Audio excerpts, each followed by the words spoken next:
Let's check the old treasure pile. Oh no! There's supposed to be 3 bags here. Alright, Wario dashes off. But can he make it in time? He had to turn off a big faucet, stop an alarm clock, and kill a giant snake. These guys have had so much time to run. Oh, and Wario's right there. You guys suck!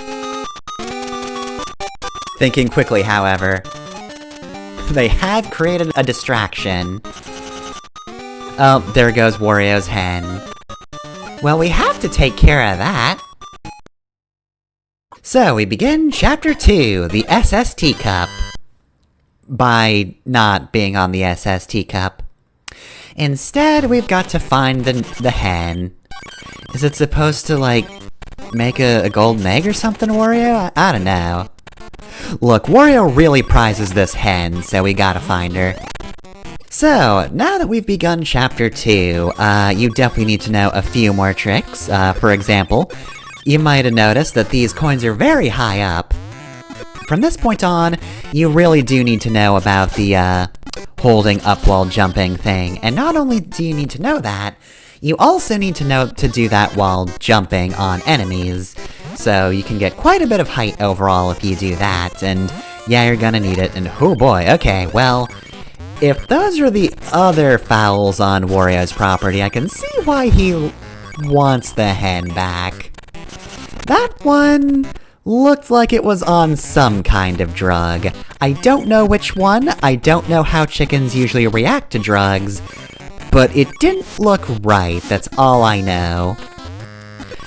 So yeah, Chapter 2, definitely a bit of a step up in difficulty, definitely expects you to know a bit more of the game, and has a lot more of those enemy blocks that you need to destroy with, well, enemies. Admittedly not my favorite thing on the planet, though. I do play this game with a map in the background, so at least I know where these things are. Thank you, VG Maps. So yeah, I'm not gonna be blindsided by any, enemies. I'm not gonna miss any potential enemy blocks, which is good because, you can respawn some things, but sometimes it's kind of a pain. Alright, you can also roll to destroy this, but that's not important, that's just for a few coins, and Wario probably appreciates those. But you want to jump while in ball form. Oh, I missed those coins, but there's nothing I can do about that. Look, not even Wario under his own power could have done anything about those coins. The sync meter is safe for now. So I will say, one thing I do really like about this game is the general aesthetic of it, so I think it's a pretty good looking game. It was actually originally on the Game Boy. There is a Game Boy version that you will basically never see.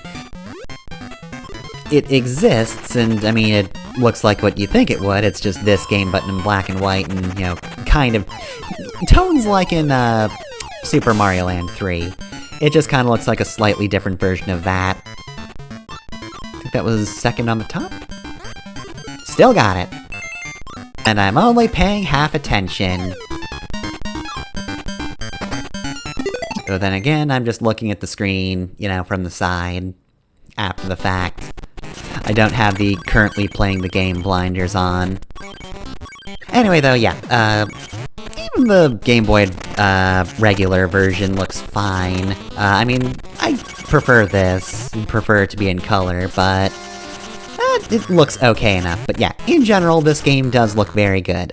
Good aesthetic, very good tile sets overall, I would say. I don't know if this is like... it's not the most out there in terms of what it presents, like... So the first world was kind of unique for a Mario game, kind of. Because it was basically just a house, which, you know, usually Mario games don't take place in a house, though. The Mario Land series is the exception to that, having the giant world in Mario Land 2, which was also a very cool level theme. But, you know, I like Wario's castle, just as a, as an area. I think it's a cool area to be in, and it's also just a neat idea to start you out in the reward for the original Wario Lands. I guess to be fair, if you didn't get the second best ending, maybe it doesn't fit in with your expectations. I can't miss these. Oh! Thank you for your protection, Hen. But yeah, you know, maybe it wasn't your ending per se, but it canonizes one of them. And I just think that's cool. Oh.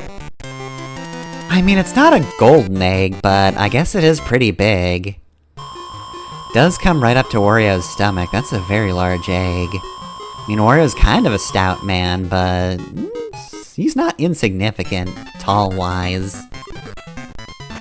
If I remember correctly, World 2's, flippy puzzles were real rude. Could be a 1 or a 7. Could still be a 1 or a 7. You can just see me like, do I go again? This tells me nothing, but at this point I think I guess 1. Yep, it's 1. I did get lucky though, because again, that could have been a 7. It could have been.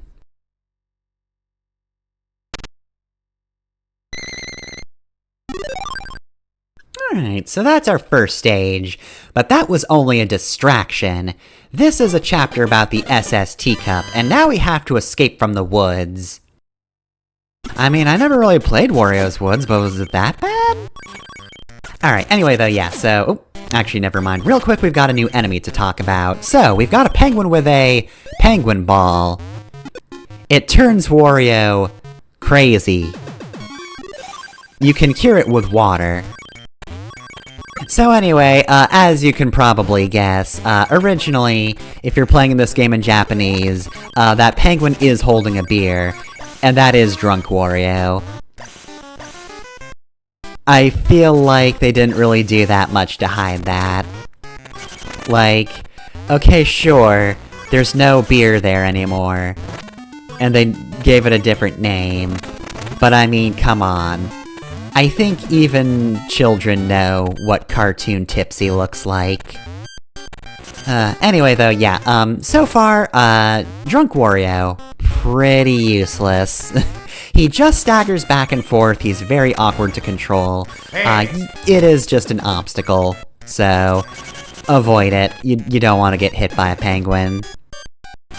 Okay, anyway. I've lost the point so many times, what was I even talking about?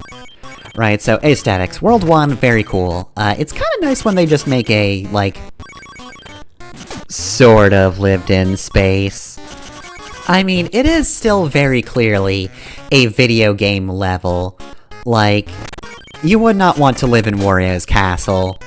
You would have to platform through it every day, and nobody has time for that. But it's still just a cool idea.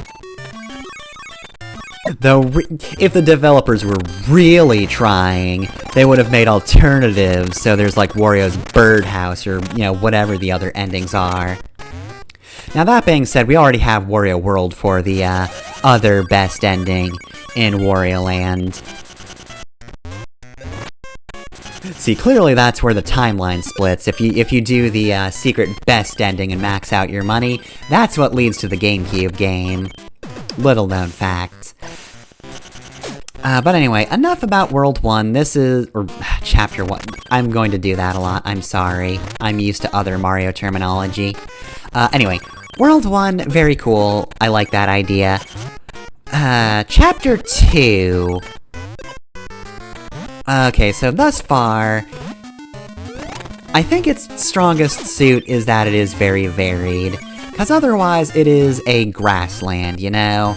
We've seen plenty of those in Mario, though. The background looks alright. It's impossible to tell here, of course, because we are in a maze.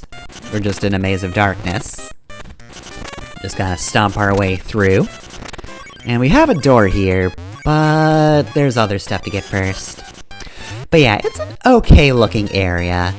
Not the most imaginative, but considering this one is named, the SS Teacup, I think I can say that, we are going to be returning to, the ship from the first game, It's not exactly the same as it was in that game, of course. They didn't just copy-paste the level design from Mario Land 3, but, you know, it is, you know, supposed to be the same boat in story. Or at the very least, the repaired one. I'm sure Wario did something to ruin it last time. He put a bomb in it. But yeah. I think the strong suit of Chapter 2 is sort of just the path you travel, and the variance of the scenery. Because to be fair, we did start off on Wario's grounds, and I think that's cool. And it's a little different from the woods themselves. Now we're in the woods, and we have to leave them. And we're actually almost done with that, if I remember correctly. I believe I have the level design right, though of course we still need to do the mini-game. We'll find that soon enough, but first, set me on fire. Set my ass ablaze, please! Alright, so yeah, eventually Wario just turns into fire. He just becomes a living flame, and you can see the sorrow and pain in his eyes as he transforms. So yeah, it's a grassland, but I think the other thing about Wario Land 2 in general is, again, not the most imaginative levels ever created, but I think despite their simplicity, they're still nice to look at. Oh, gotta do a supercharge. Oh god, Wario's face. That's another mechanic we need to know, is that you can charge an enemy by holding down the B button. Certain enemies are too heavy to really be thrown effectively, though, so keep that in mind. But yeah, you can destroy enemy blocks like that by just throwing a lighter enemy in a straight line. But yeah, simple level themes overall, but the fact that they do different things, like from an individual level basis, I think is really neat. I mean, look, I've gone over before, top left, that one of the reasons I love Sonic 3 is because, you know, you're just traveling across Angel Island, so each Act 1 and 2 is different, you know, from each other, and then when you're done with the zone in general, you just go to the next one somehow, and look, some of the paths are contrived, but you can't say that there isn't a clear line of, I am going to this new location by doing this. And Wario Land 2 is kinda like that. I'm kind of a sucker for that in a game. I like a cohesive world, they're neat. I like it when it feels like you are traveling through a place. Oh, this is the rude one. So, deja vu, right? So I figured the game's trying to trick me, so that looks like it's still a 1, but I kept going just in case, because it could be a 1, but it's not, it's a 7. This could have happened to me last time. It could have been a 7 and I could have guessed 1 and been wrong. But I was like, no, it might be different, they might be trying to trick me, and they were. I don't remember if I just immediately thought 1, and then thought it could have been 7 afterwards in the first stage. Maybe I was a bit gung-ho about it, and got lucky, who knows. Anyway, get in a teacup, story 3. So we ended the previous stage with a little bit of water. We had clearly found some kind of lake. Get away from you, awful fish. And now we're just full on in more of a bay area. Oop. Well, right now we're in a cavern. That's the correct thing to say. We haven't found the bay. There's no bay, what are you talking about? Get out of here. I said nothing. I gave away nothing. Oh, and I forget if I said A button is vertical or up in the last episode, when you press the A button underwater. But it is, if you press the A button underwater, it goes up. It does not go down. You can press B down to do a downward dash, and that's how you do that. Anyway, yes, these seagulls are platforms, and they're only temporary because they really do not like Wario being on top of them, so they fly into the background and then fly back when they think it's safe. I love that. It's really cute and creative. Oh god. Oh, you're horrifying. Oh, I know I hated you guys as a kid. So yeah, these guys have spikes on their heads, and when they hear a sound, such as their fellow horror shows being attacked, they do this, and it's awful. But also, yeah, their mouths are wide open, so don't attack them in front or on top or in the back when they're raging. That does leave you with nothing. Just don't attack them when they're raging, it's the best idea. Nope. I missed a few coins there, but I'm sure it's fine.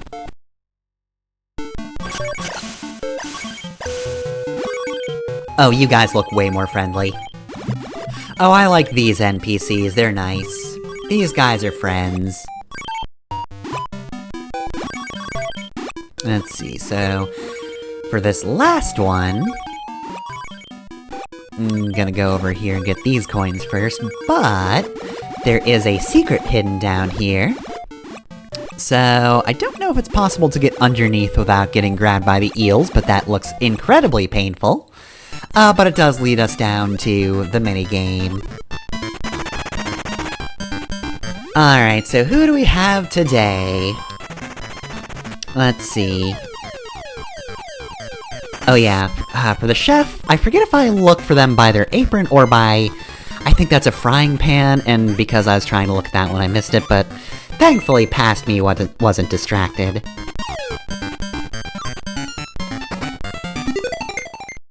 And we got some indistinct crystal. We really gotta hand that back to somebody from Final Fantasy, they need it. Alright, but yeah, I do try to give myself little distinctions in each sprite and try to look through those for the split-second baguettes.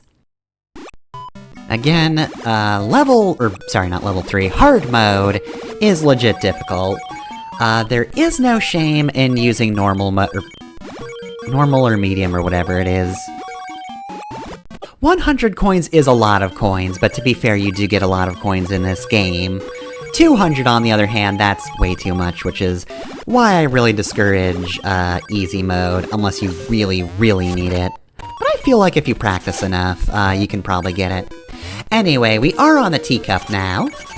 So hey! This wasn't the final level, or world in Super Mario Land 3, but it was like midway through the game. While she was alive, Syrup did have her own tower. But that Wario definitely blew up in the end. So all the pirates have now is their boats. Pathetic. This could be a 1 or a 7. This is probably an 8 though, right? Yeah, this just about has to be- yep, nope, this is absolutely an 8.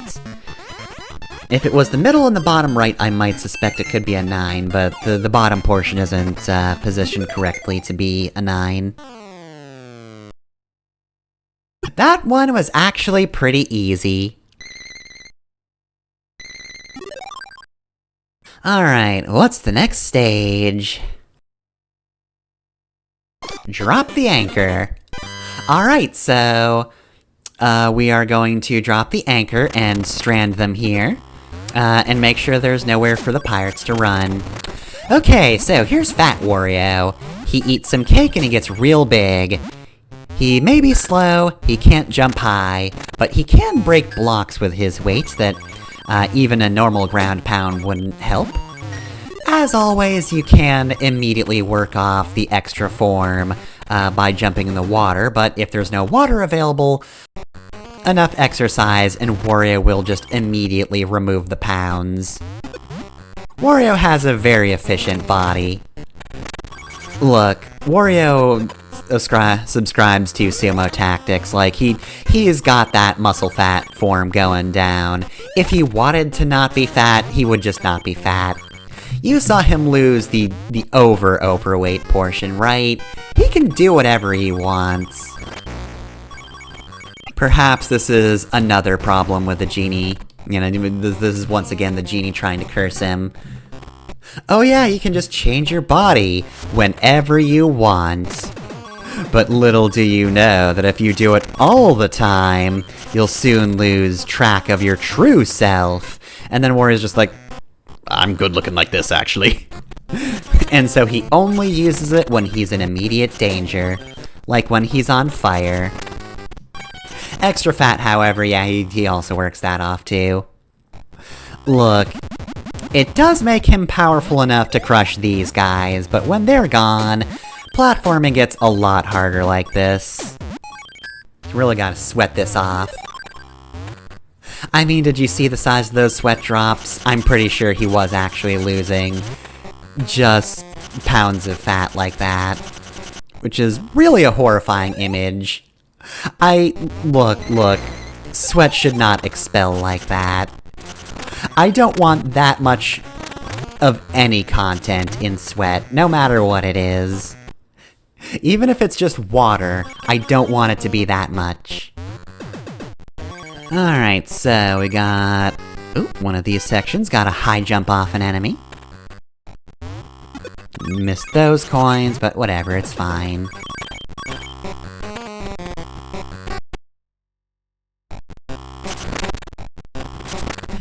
So I guess I'll mention while we're here, I do, of course, like the SST Cup. I think boat stages are cool, and there aren't enough of them. And this is just a really fun aesthetic overall. And it is also cool that, again, we're going to the SST Cup very soon. Yeah, we had to wait half the game to confront the pirates in their ship before. This time, however, Wario is not messing around. There's a reason the word war is in his name. But no, seriously, he's not messing around, he's just following the pirates right back to their home base. It's just a good thing that Captain Syrup definitely died. Yep, we don't have to deal with her. Alright, who do we have today? I don't think it's another duck, right? I remember it being a different one. Who do we have today? Oh, this guy's tricky. I think I try to look at him by the mouth? Bottom third? Bottom third. Yeah, that one's definitely pretty tricky for me, though. This is not the most distinct sprite in terms of, like, things I can specifically place on his face. There are other better faces for that sort of thing. Alright. Also, hey! Here's a fun thing. Sometimes there are enemy blocks that just look like normal blocks. So you have no idea that you can destroy them with enemies. So, you know, now that we have that knowledge in mind, that makes me wonder, are there any, places like that I might have missed so far? Perhaps in this very stage? I mean, it's certainly something to consider. Gotta be on the lookout for things. Like I said in part 1, Chapter 1 probably has some of the more distinct secrets in the game. They're usually pretty obvious. But... Sorry, I just noticed that enemy sprite, that's amazing. But yeah, now here in Chapter 2, we have just the idea that any wall could potentially be not just a wall that you can destroy, even though it's not cracked, it's one that you have to destroy with an enemy, which is a completely different thing. If I had one overall criticism of Wario Land 2, is that I really don't like the enemy, specific blocks that you had, you know, the blocks you have to specifically destroy with an enemy, rather. That is the better way to phrase that. I think I already know what this is. This is a 2, right? Yep, that's a 2. If it could have been anything else, I don't want to hear it because I guessed it perfectly, so I don't have to care. But yeah, I'm not the biggest fan of, like, having to lug enemies around to throw them through walls. And, like, I don't particularly like that when it's specific blocks for that. I'm really not a fan of this when it's just, hey, here's a wall that we're not even going to tell you is enemy only. Good fucking luck. So yeah, some of the secrets in this game can be kinda rude. Again, I do love this game, but I feel like, it definitely has some specific moments where I don't want to make the accusation that they were just trying to sell guides, because I don't know. I don't know what the mentality was when making this game. This could just genuinely be a designer being like, "Oh, I'm going to stash a hidden treasure in this wall. None shall find it." And then, like, yeah, of course nobody's gonna find it. How the hell was I supposed to know to destroy that wall with that enemy? You hit it too well. Look, I'm sorry, developers, I can't read your mind.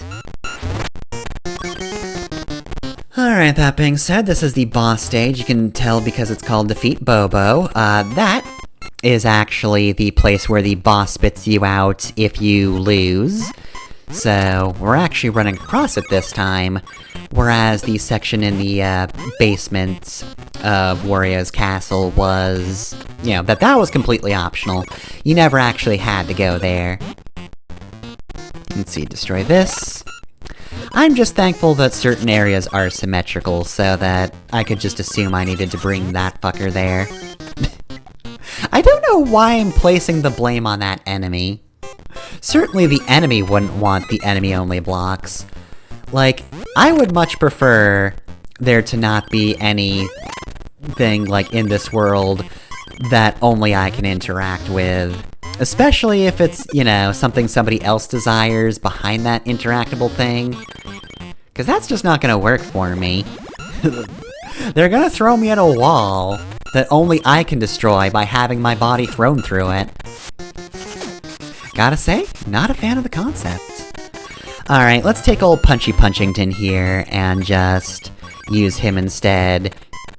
Because this is a much lighter enemy, which means we can destroy that wall right there.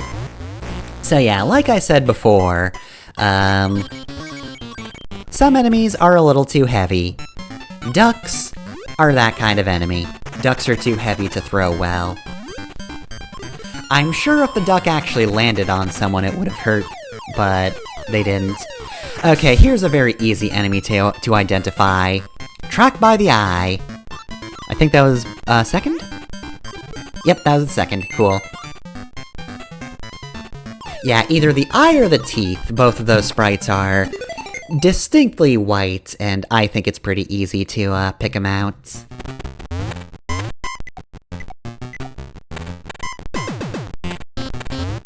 Alright, onward we go. Knock you down, because we need you for over here. 'Cause we've got another sneaky one.